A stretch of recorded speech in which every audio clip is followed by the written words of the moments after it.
पुनः मर्दनपुष्पं दत्त्वा देदेप्यमानं नयनाभिरामो कस्तूरिकागन्धमयेन युक्तं विभिन्न पुष्पैरनुधावमानं सूर्यार्चनेषु गुरुमामदीनं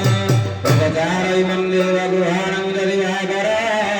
प्रभु तव पूजा करमि अत्र विश्वकल्याणे तवे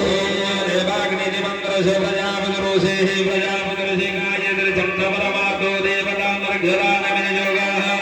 जगदारगत स्वरूपाय ऋषिकं पदये नमो मया निमित्तं भगत्या प्रभु अर्घ्य यंत्र निगरो यमान सृजनारायण अर्घ्यं स्वाहा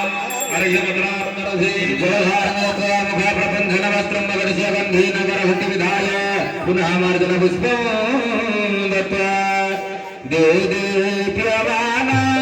नयनाभिरामं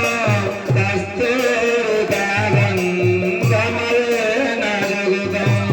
विभिन्न पुष्पैरनुधावमानं सूर्यार्चनेषु गुरुमामदीनं मया निवेदितं भवत्या विश्वकल्याणाय